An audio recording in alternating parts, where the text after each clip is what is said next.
Veer Savarkar, a remarkable personality.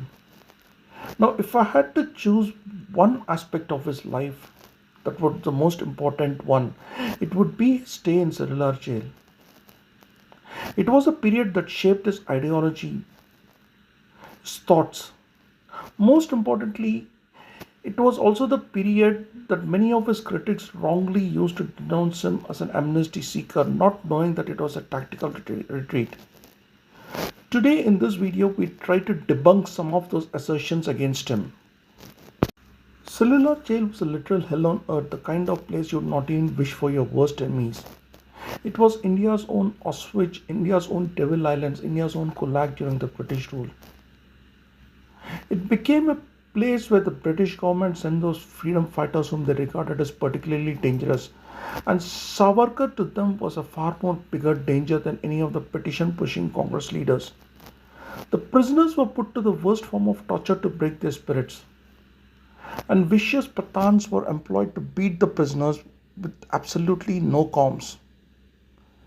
They were yoked like cattle to the oil mill made to work all day and back-breaking labor that could literally sap the life out of anyone who became prisoner there.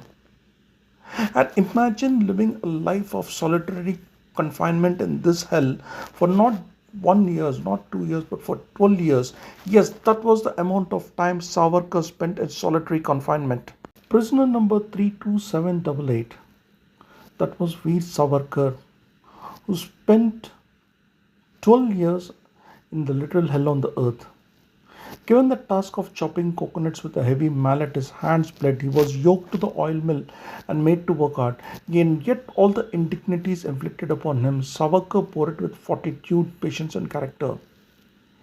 He not just bore the indignities inflicted on him, he also lifted up the spirits of his fellow prisoners. For most of them living a life sapped out of energy, Savarkar's very presence lifted their spirits. Solitary confinement could not break Savarkar's spirit. He made use of it to write. He used the prison walls as his medium, turning them into pages. The stones and thorns became the pens, and he wrote not less than 10,000 lines of poetry. An epic ballad on Panipat, composed entirely on the walls of this prison, would remain one of the greatest literary feats ever. Savarkar felt it was time that the people in India got to know the horrors of the cellular jail. One Motilal Verma secretly managed to send a letter to Surendranath Banerjee, who was one of Savarkar's staunch admirers, on the horrors of the cellular jail. Indu Bhushan Roy Ulaskar, that arrested for the Alipur bomb case, Nani Gopala were some of those who had suffered the most. As the news of the horrors of cellular jail spread in the Indian press, there was massive outrage all over. The Imperial Council questioned the British government. Public opinion began to grow against atrocity, and finally they sent their Home Secretary Craddock in 1913. In the meantime, Savarkar, along with Nani Gopala, went on a hunger strike, and before it ended with assurance from the authorities.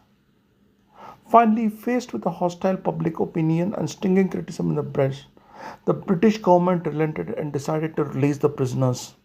And if you have enjoyed this talk on Veer Savarkar's period in cellular jail, do like and subscribe to our channel, as well as share your thoughts in comments on whether Savarkar was really a coward as alleged by his critics.